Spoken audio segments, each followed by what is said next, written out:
Thank you. Thank you. Thank you for being there. I think Ashok and Rashmi are also coming to Dar soon. Yes, What fun. I'll leave you with him now. All righty. So, okay. Yes, we are recording. Right. So, Nivedita, last time we were talking about my few years with the Yeah, National Security Advisory Board. right. I must tell you one or two things more about this board. You see, the chairman is generally the retired foreign secretary. In my case, as I told you, it was Mr. Rasgotra, who had retired as the foreign secretary, and he had been our high commissioner in the UK. When he came back, he was appointed the secretary. Now, the secretary or the chairman controls all the discussion.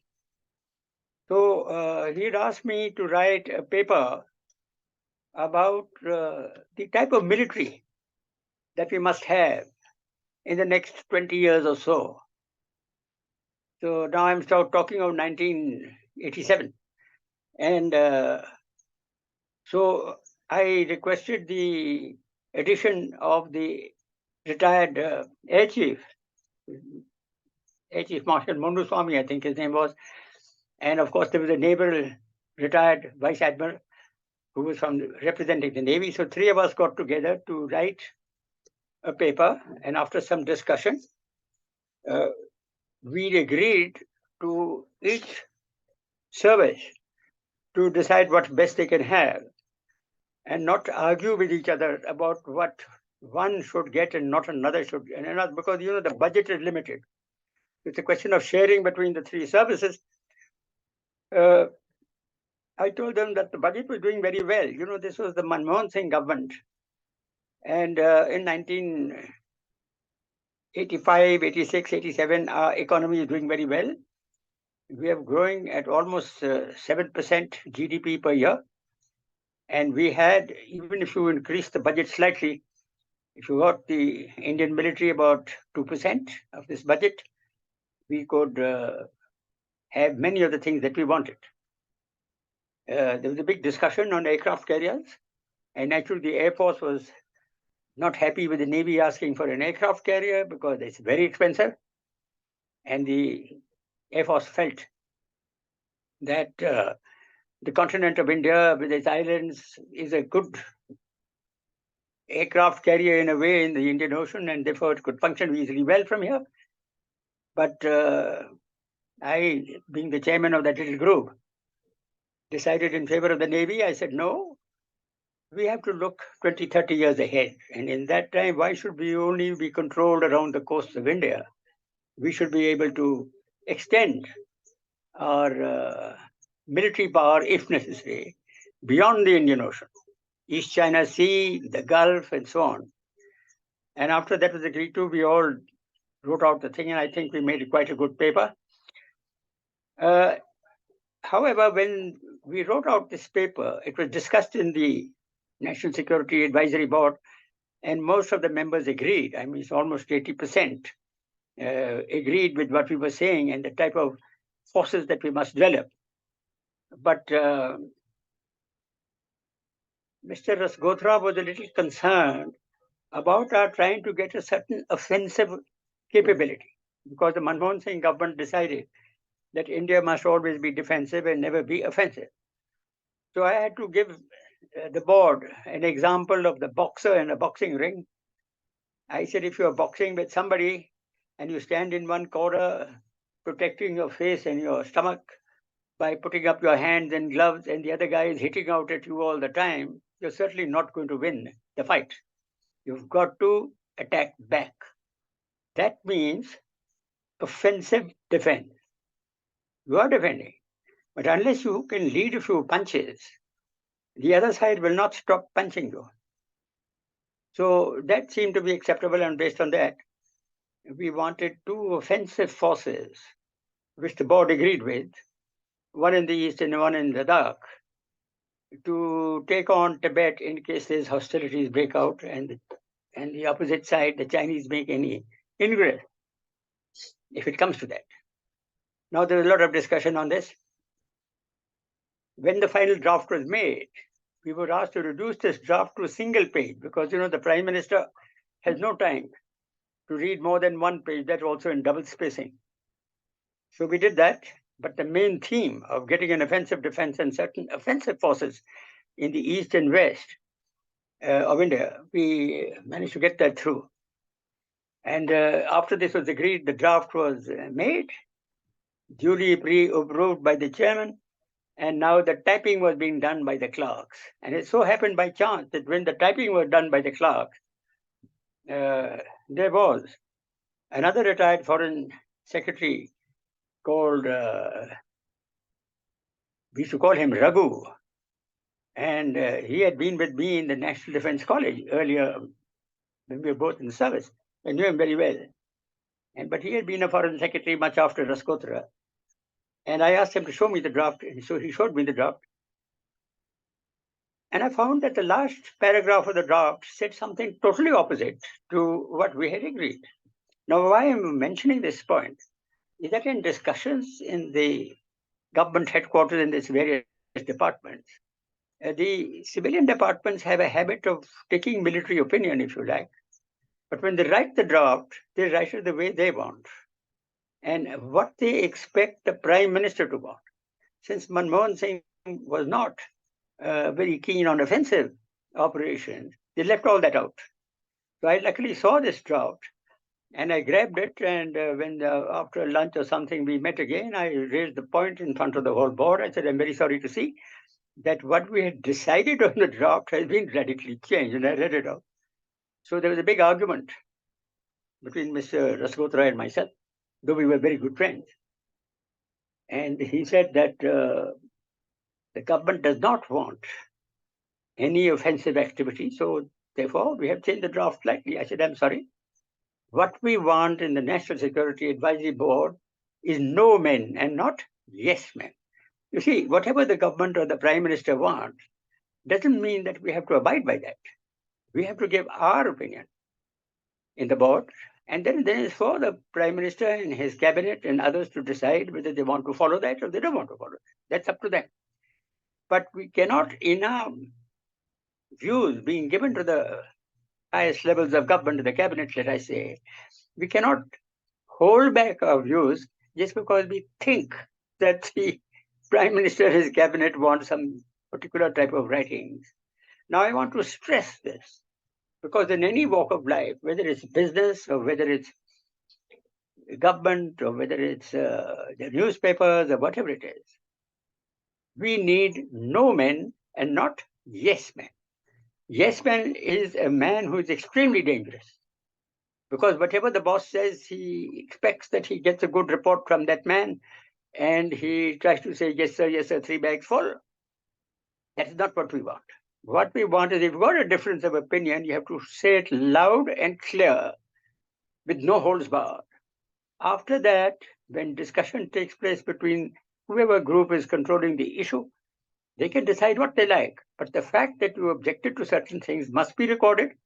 And if the people in control decide not to accept your view, that's perfectly fine. But we must not try and see what our bosses want and try and say the same thing. And that's necessary in all walks of life, not only in the military. So this point had to be brought out as far as the NSAB was concerned. Another point that came out, that many bureaucrats and foreign service officers, and for that matter, intelligence officers, have very little idea of terrain, of the ground. Whereas the army is on the ground and, we know everything about the ground. For example, if you look at the area of Tawang, which is in the Kemeng Frontier Division of Arunachal Pradesh now, you go down from a very high set of hills called the Sela Pass, go down to a river, then you climb up the river, cross Tawang, which is on a rising slope, and then you go to the border with China, which is at the heights of about 14,000, 15,000 feet. It's the Himalayan range, you see. So therefore, that is the quality of land. But the bureaucrats insisted, including the chairman at that time, that Tawang was in a low area. It was not on a rising ground. So I said, look, you chaps are looking at a flat map. And in a flat map, unless you have got an idea of how to read a map and see the ground for yourself, you cannot clearly see where are the hills, where are the mountain ranges, where are the valleys. You think everything looks flat because that's what a map is. A map is flat. So we had a lot of arguments on that subject and tried to insist that unless you've actually been on the ground, you have no idea of what the land looks like. Now, this is an interesting point because whether you're in the Home Ministry or whether you're in the Foreign Ministry, what is the type of advice you're giving to the cabinet? You're saying something totally different to what the military is suggesting. That includes the Ministry of Defense. So at that time, we did say that in the organization of the government headquarters, you must have a mixture of people in the Ministry of Defense, not only military officers, but also Defense Ministry bureaucrats and Foreign Ministry bureaucrats and senior officers, so that there's a discussion across the board before the Defense Ministry or the Foreign Ministry makes up its mind about something. That still hasn't happened. I think now with the appointment of a Chief of Defense Staff, which the bureaucrats never wanted and tried their best to stop it, but it has come in now. The Chief of Defense Staff is located in the Ministry of Defense as the military branch of the Ministry of Defense. So he has a separate advice system directly to the Minister of Defense. So that goes to show that in suffering the defeat that we did in 1962, the lessons have not fully been learned as to how the military is to be controlled at the highest level. It is coming there slowly, slowly. Let's see whether they fully bring it in or not. Talking about the defense of India as far as the northern border is concerned, or for that matter, the Pakistan border is not much of a problem these days because I think we've defeated Pakistan in a number of wars and have realized that military action against India is not going to be successful. So they have developed more of a terrorist type of interest in trying to put some pinpricks against India. Now, they have got into cooperation with the Chinese. And so you have literally a Chinese military in the northern border and a Chinese subservient state on the western border. That means you could face a two-border conflict in the future. Now, nevertheless, whatever this is, there are a number of things required here. After the 1962 operations, what had happened is that for many years, maybe about 15 to 18 years, the government and the bureaucracy were very afraid of building any roads towards our northern borders with China, afraid that the Chinese would come down these roads. Right since I was a Major General, as I've described in my talk to you when I was commanding 17 Mountain Division in Sikkim, my point was that you have to give us high-class roadways right up to the border so that we can go up these roads and not bother about the fact that the Chinese will come down these roads. As geography has it, there's much advantage to India in the type of terrain that we have, because the Chinese are on a plateau, whereas we are on the Himalayan heights in the northeast, at least, not in Ladakh. But whatever it is, for the defense of the northeast, we must occupy these great heights. A second point that we always insisted is that we must defend right up to the border, because we're not like the British or the Americans who fight in other people's country and quietly withdraw when the things get too hot for them, like the British did in World War II at Dunkirk. The withdrawal of operation of war, in our case, when I was a lieutenant colonel in Staff College, I had told you, I had suggested that we have to get rid of the idea of withdrawal. There's no question of withdrawal. These are our villages on the border, and we have to protect them. They are tax-paying people, and they are as much our country as anybody else. And therefore, if they are threatened by an enemy, it is up to us to sort them out, all right, or to protect. So these are some of the things I met in the National Security Advisory Board. And I must say that the officers were from the intelligence corps. They were very much with my ideas and the ideas of the military personnel. But the people who always oppose us are the bureaucrats and the foreign ministry. They want peace, peace, peace, peace. Anyway, more about this subject happened because around about 1997, when I was retired 7 years, we were having the platinum jubilee of my old school. That's the Royal Indian Military College or the Rashtriya Indian Military College. And I was the president of the Old Boys Association. You see? So we wanted to go to Pakistan to invite some of our old boys, were very much alive but retired.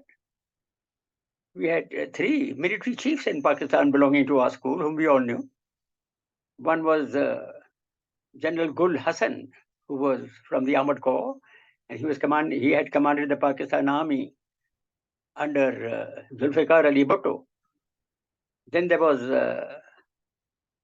Air Chief Marshal, or rather Air Marshal in those days. The ranks were up to Air Marshal only. Ashkar Khan, who's known as the father of the Pakistan Air Force. And after him took over Air Marshal Noor Khan, who's also from RIMC and was the second commander of the Pakistan Air Force. Ashkar Khan, I think, was the chief just before the 65 war. And by the time we came to the 65 war and the 71 war, it was Noor Khan who was commanding the Pakistan Air Force. And I must say, he did a very good job with a smaller Air Force. Better aircraft, no doubt, but a shortage of pilots. And we've spoken to him so many times since he belongs to the school. We wanted to invite some of these people to our Platinum Jubilee. We're having taken sanction from the government to send invitations, provided they are retired. I think I told you some of this earlier. There was a General Virendra Singh who got visas from the Home Minister of Pakistan, or the Minister of Interior. Nasirullah Khan Babbar, who happened to be a class fellow of mine from age of 11 to 15 or so. And I knew him very well. He's a very good friend. And we visited Pakistan. They looked after us very well, very hospitable. We visited Murree and we visited Lahore, Rawalpindi, Islamabad, and even visited Peshawar because Nasirullah came from Peshawar. Got to know them very well. One of the incidents that took place is that we were staying with an old Rimkolian who was about 4 or 5 years senior to me, but he was a great friend of General Virendra Singh, who was accompanying us, and Mr. Bikram Singh, who was then the editor of the Statesman, one of the editors of Statesman in Delhi. So the 3 of us plus my wife, group, we went with the group to Pakistan, and we were staying with Ishaqur Rahman, Colonel Ishaqur Rahman, who had been RIMC and then the Frontier Force in Pakistan. He had retired. And he had a palatial house in Model Town, Lahore, and we stayed with him. So he told me that, you're the retired army chief, and it will be very good for me if you agree to have a press conference with the 2 main papers of Pakistan. He says, I look very good, so please oblige. I said, certainly.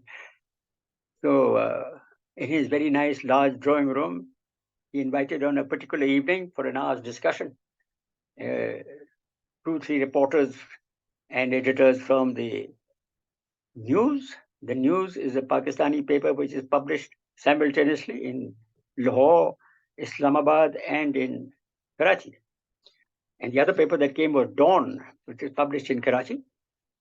So they had 2, 3 people there, and we assembled in his drawing room, and we started discussing. Now, Ishaqur Rahman, being the clever army officer that he was, he said the 2 Ks will not be discussed.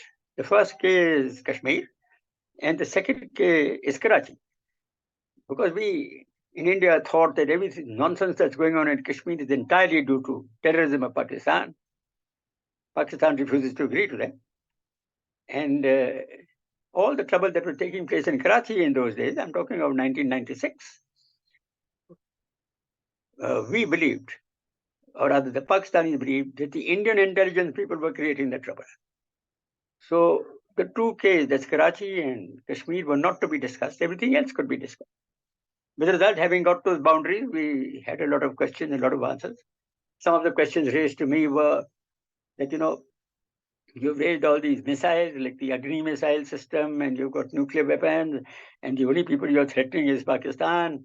You people want to destroy us, and you want to occupy the whole of the Pakistanis, etc. My answer to that was that no, we've got a much larger border with China than with you. And you also have nuclear weapons. In fact, you had them before us. So you've also got the various nuclear weapons, Ghazni and so on, all named after past people who invaded India. And so therefore, you've also got these missiles and you can cover every part of India. And so we can cover every part of Pakistan. But the idea of nuclear weapons is to have a deterrent, but to never use them actually. It's just there to prevent the other side using the weapon. I said, we don't have to bother about that. And then they said, oh, you stopped all the trade with Pakistan in those days, and you stopped people coming across the border, etc. So we said, no, we haven't stopped it. It's you who have stopped it. So even the pan ka patta, for instance, that is exported from India and which the Pakistanis like very much, has to be exported by India to Afghanistan or Iran or someplace and then brought in from there to Pakistan at 3 or 4 times the cost. So we agree that certain trade should be permitted. But I said these borders have been closed by you. And because of terrorism, we are not wanting to deal too clearly with you. So this is the answer. So this discussion continued. Now we had at that time, I think Dr. Manmohan Singh's government. And India was known as a pincushion because we get these terrorist attacks and so on. We did nothing about it. You recollect, there was an attack in Bombay where the hotels were attacked. And there were a series of attacks against the parliament building in India. And a large number of explosions done by internal terrorists coming from Pakistan and arranging these bombs and so on. And India had done nothing, even after the Bombay attack. So I said, what happens in Pakistan is the desire to sort of hurt India by every means possible. I said, that's not helping you because your economy is going down and your administration is not very good. And you've had so many military rulers who are not really capable of good administration for the country. And with the result, you're not improving your economy, which is necessary to keep your people well fed and for you to raise your economy so you can become a more effective state in the Committee of Nations, if you like. And peace will come when you're a little richer. The whole of Pakistan's economy is less than the economy of Hyderabad or Bangalore or any one city of India, even Delhi. So I said, look, you chap, so concerned about trying to hurt India, you're getting nowhere with it. And they kept on saying that, Kashmir is very important and we must have a valley because it was a Muslim state, etc., etc. You people went and walked into Hyderabad and took it over. And so why can't we walk into Kashmir and take it over? So I had to tell them that because you're not capable of doing it. And number two is the Indian Armored Division had walked into Hyderabad. They become a very good, effective state of India. But as far as the Kashmir is concerned, since you insisted during the Articles of Partition in 1947, signed by both governments, that's Mr. Muhammad Ali Jinnah and Jawaharlal Nehru, as per the British decision as to how the partition should take place, you signed the Articles of Partition, where you insisted, that is Mr. Jinnah insisted, that nobody will have a plebiscite or have opinion of the people of a state. The ruler of the state will decide whether he wants to join Pakistan or whether he wants to join India. The reason why they said that is that the large number of states in India, out of the 556 princely states, large number were having Muslim rulers. So Pakistan was very confident that they opt for Pakistan. But as history goes, you know that didn't happen, and we sorted that out and made our country into one. Otherwise, we would never been a country. We would have been 20 different countries. All right. I told them that's how it is. But your terrorism is not going to succeed. Now, I told them one more thing. I said the trouble is to keep doing these pinpricks because our government is very soft. It believes in Mahatma Gandhi's non-violence or something, and with the result, we don't hit back. You'll be very unlucky if you get a government which is powerful enough to decide that they're going to hit you back in case you come into our country with terrorists and so on. And I said, if that happens, there'll be no chance for you to survive. So it's high time for you to make peace with us as fast as you can. Now, that has also not happened. I had said that, in fact, I gave an example. I said there's an Indian Bollywood movie song which the young lady is singing, Choli ke piche kya hai? What's behind my bodice? And the answer she gives, Choli ke piche hai mera dil. What's behind my bodice is my heart, right? So I said, but what the Indian Army is singing is Sarkar ki dhoti ke niche kya hai? What is below the dhoti of the government of India? And the answer to that is there is nothing there. That's the point. So I said, chances are that in due course of time, we'll get a government which is a little more bold, in which case your survival will become very difficult. And that is what has happened today, as you can see, because this government that is there now has changed the scene, A, by trying to build the economy as carefully as they can, and by trying to help the poverty-stricken people and lift them up, yes. But at the same time, to defend their border, they have built a military. The military has been there in numbers, but it has never had the type of equipment in the Army, Navy, or Air Force that is necessary to oppose a more advanced state like, let us say, China, which is being done slowly. It may take us another 10 years or so, or 10, 15 years, but the fact is, main point is, if you consider, Nivedita, we have been independent for, say, 73 or 74 years. So has China. They got their independence 2 years after us. We were 1947, they were 1949. But they have managed to produce, by copying Russian technology and Soviet Union technology or whatever way, and reverse engineering, as one might say, barring that the fact that they can't make aircraft engines, they have produced a lot of scientific capability. They've shown a scientific capability. They've got a small space station. They have getting rockets. They've got nuclear weapons. They have got a big navy. And they've done all this with very deliberate action and have got the money to fund it. So in the same number of years, where India had more than 2 years, we have reached nowhere near there. The answer that the bureaucrats give to that is that just because we are a democracy and we cannot give orders and insist that they are followed like a dictatorship does. Yes, that's true. But nevertheless, no matter which are the governments here, they have to have the guts and the wisdom to produce the defense capability of this country, because you cannot really advance the country by economy or by politics or international relations unless you have regional capability to defend yourself.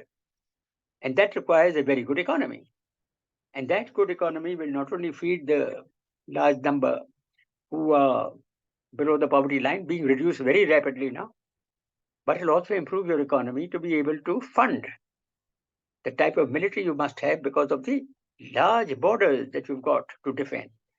Now, Mr. Jawaharlal Nehru has done a lot for this country, but he was a man who felt that because China and India are both ex-colonial countries under the heel of a foreigner, and we become independent, so therefore now they will be friends.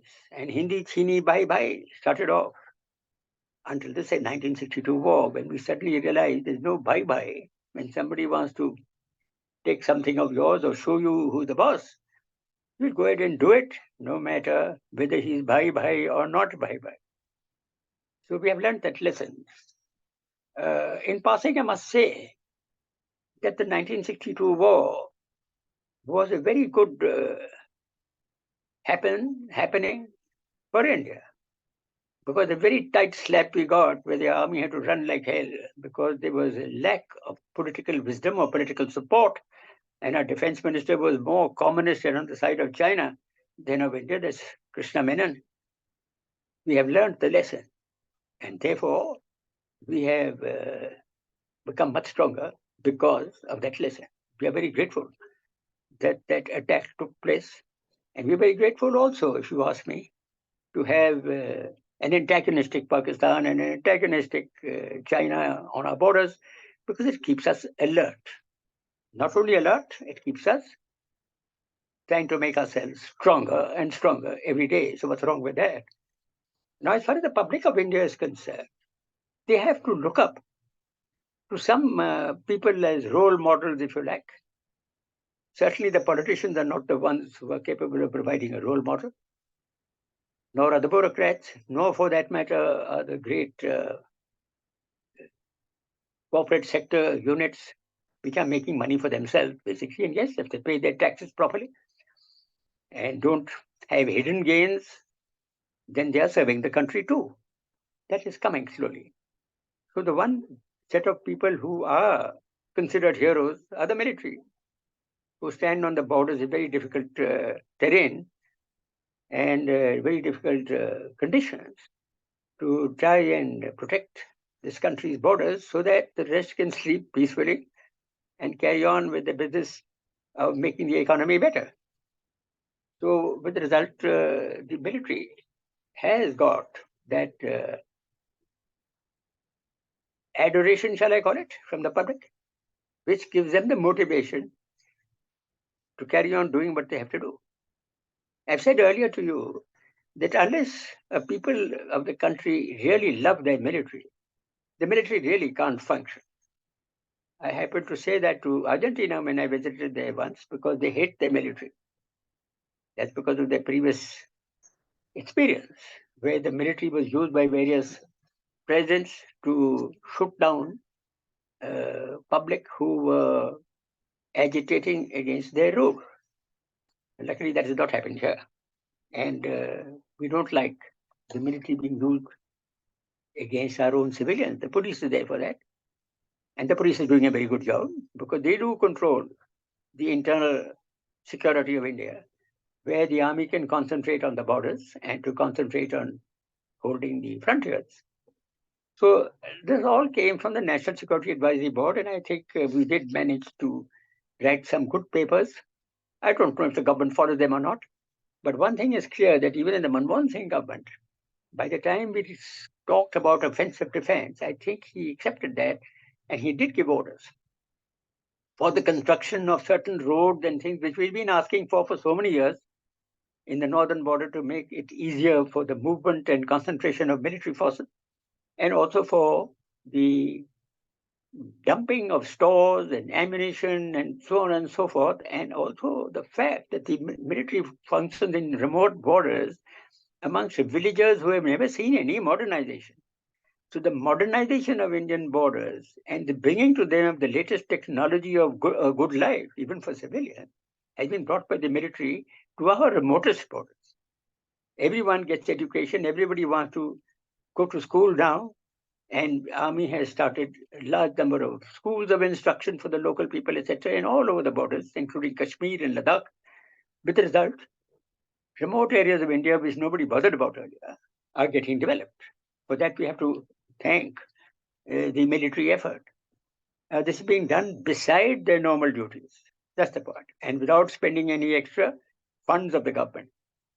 So we have to open up our borders, in every village and every remote area in the high Himalayas or in difficult areas of Assam and Eastern India have to be considered as equal to any citizen of India in Bombay or Delhi or Madras or wherever, and be available to that person the full quality of education at cheap rates or at no rates at all, if you like, so that they can find their place in this country's development and its getting into good jobs and into controlling positions and into leadership. So that was National Security Advisory Board. I think it was a very good experience for me. And it was 18 years after I retired that I first got in there, though I was the first man, as I told you earlier, to have thought of a thing, of some sort of an organization like this. It's running very well now, I'm glad to say. But we are not bothered whether the government itself or the Prime Minister and his cabinet go by what we say or not, but at least there is a point of view coming to them. Governments are so busy doing their daily routine work every day, they don't have time to consider what's happening after 5 years or maybe after 10 years, then which direction should we go. So these sort of think tanks, as we call them, are useful.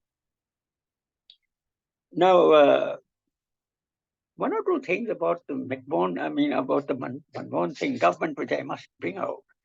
You recollect that, firstly, India went nuclear not when Manmohan Singh was there, but when Vajpayee took over the command, Vajpayee took over as Prime Minister. He took over in 1998. And within 2 or 3 weeks of his having taken over, he exploded the 5 nuclear weapons underground. I don't know if I've spoken in detail about this to you, but he had a drinking buddy called Ghatate. Mr. Ghatate was a lawyer, advocate in the Supreme Court, and he's a RIMC man. He's a Rimkolian. And because he used to attend all our meetings and even our get-togethers on our Founders' Day every March in Dehradun, he and I got to know each other very well. So I used to invite him over to my home and with his wife, and he used to invite us to his home. But meanwhile, he was the drinking buddy of Mr. Vajpayee. Right since college days in Allahabad University, he tells me that he had a scooter and so he used to put Mr. Vajpayee on his pillion and to go out to see a movie or to see what the girls look like in Allahabad, because they were in Allahabad University. And then every evening, they used to polish off a bottle of whiskey between them while they discussed various matters in their room in the evening. That continued. And Mr. Vajpayee, unfortunately, did have medical problems because of liver going out of action, mainly because of the amount of liquor he drank. But he was a very good prime minister. So when he became about to become the prime minister, he was about to take over in a week or two. We were living in Safdarjung Road in Delhi, number 25 Safdarjung, if I'm not mistaken. And so Ghatate, who knew me very well, he said, "You talk a lot, generally have a lot of ideas. Would you like to see the prime minister in waiting, because he'll take over after a couple of weeks?" I said, "I don't mind." So he got me an interview with the prime minister for 20 minutes. And I went there. I gave, Mr. Vajpayee never